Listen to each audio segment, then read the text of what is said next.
of state institutions, specifically the security institutions, purposely to harass members of the opposition party.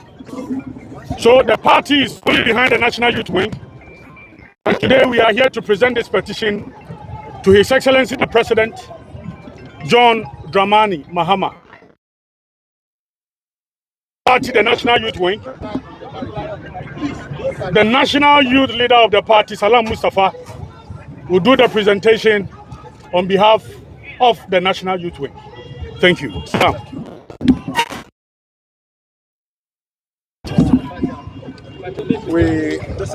First of all, good afternoon to everybody.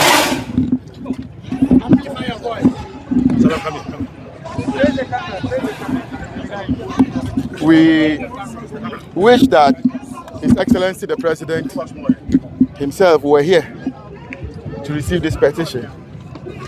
However, we understand he is on national assignment at the UN.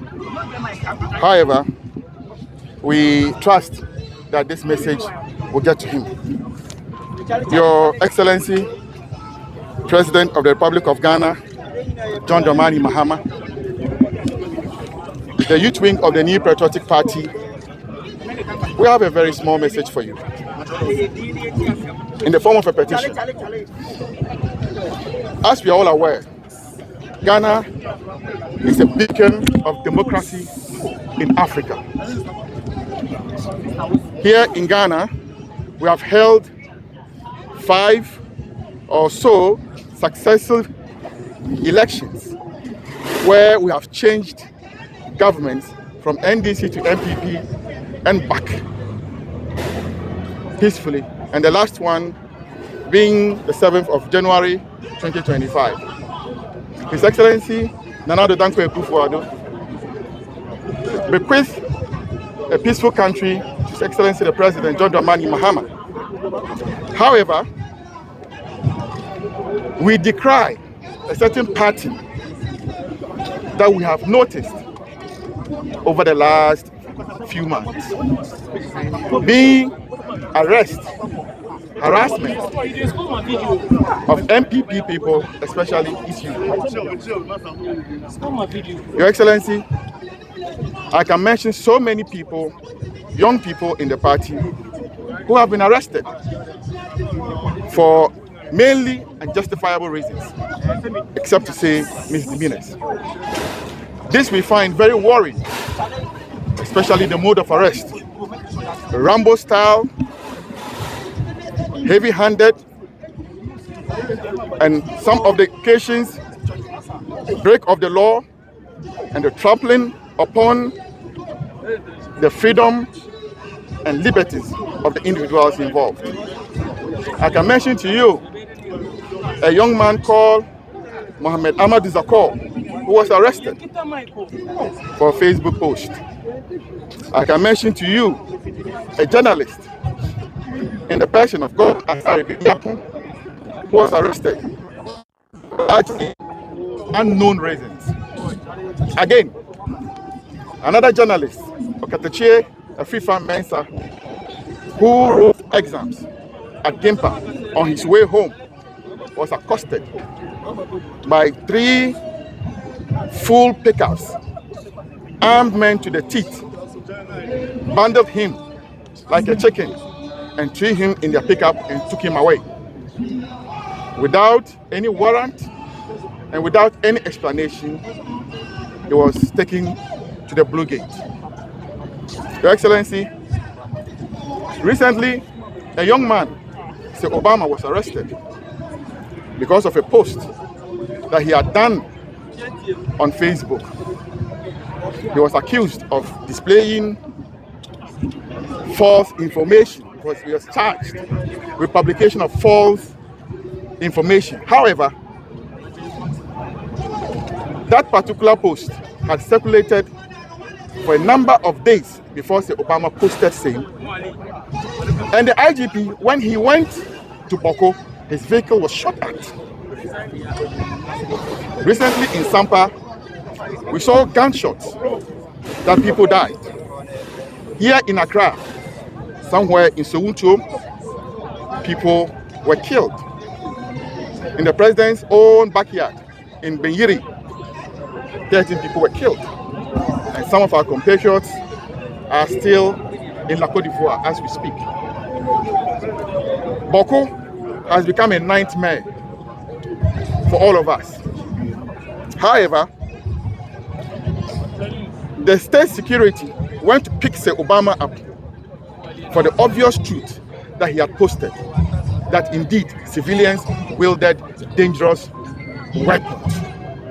Recently, some TikTokers were arrested. Your Excellency, young people, especially of this new generation, are veiled to so many new tools, and new media being one of them.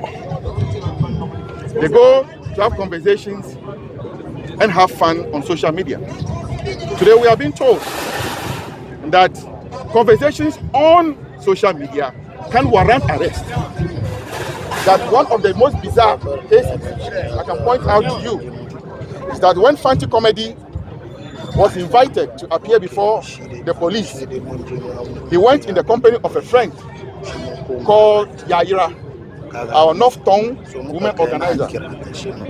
Upon arrival, she, the person who went to accompany a friend whom the police had invited, was now told she was also under arrest, and she was taken into custody as well.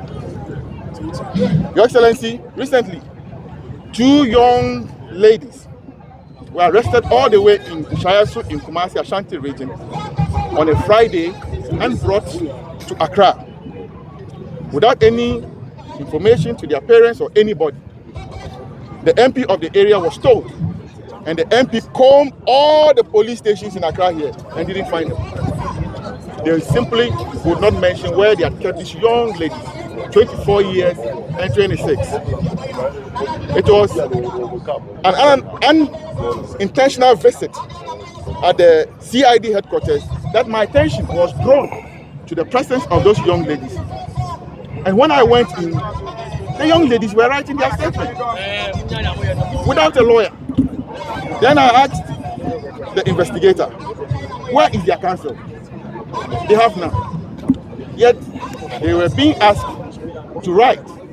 I took my phone and I called one of our party lawyers, Counsel Afokwa, who came and stood in as counsel for these ladies. Mr. President, it will interest you to know that these ladies were kept for 96 hours before they were put before court.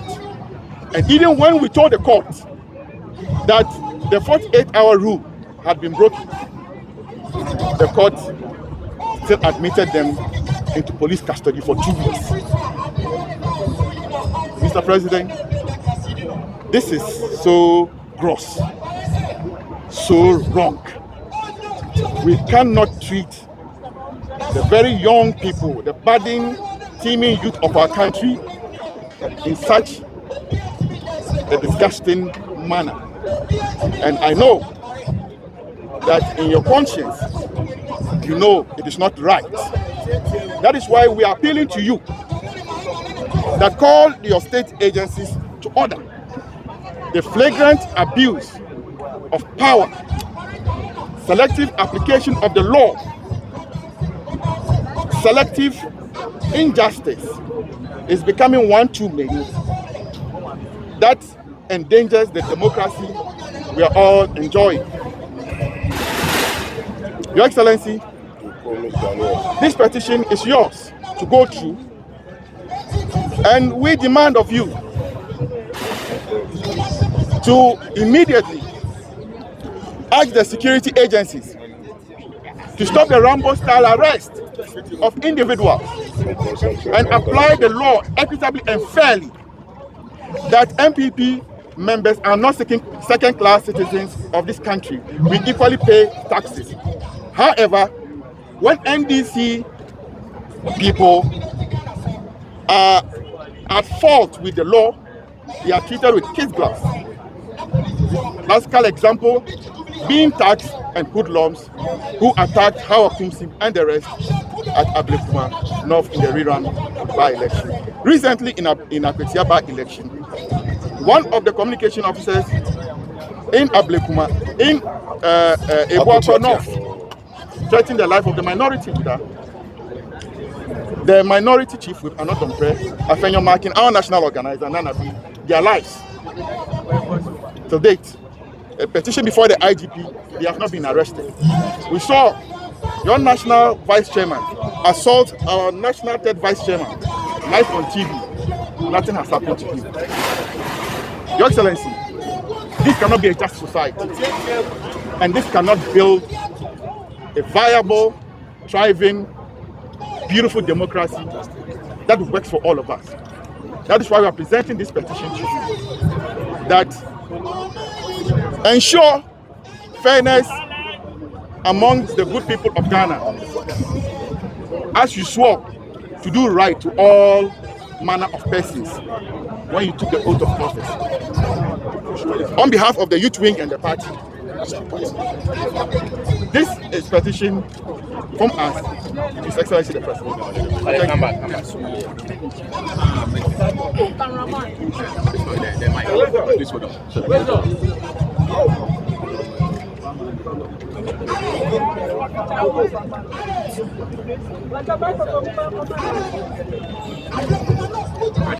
And for the orderly manner in which you have brought your petition.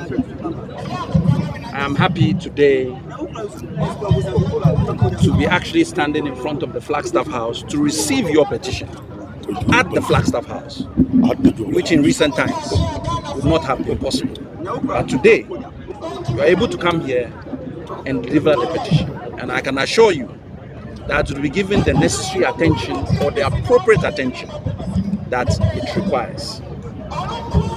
Our president has always been a democratic, fair leader, following the principles and processes of democracy. And that is why, as you say, Ghana has been seen today as a bastion of democracy in the whole of Africa. So we will look at all the items that you have sent, and I believe everything is within the petition itself, and it will be given the appropriate recognition and points that it requires. And it wouldn't be long before potentially we will try and get some response to the petition that has been put forward. On that note, once again, I thank you for the peaceful march that you've held in line with the democratic principles of our democracy. I thank you for coming to the Flagstaff House, and I thank the President for allowing us to receive this at the presidency, which marks a new step in our democratic dispensation. Thank you very much. Thank you, but Chief, actually, under our age, it happened. I used to work here as well. I'm not going to debate you.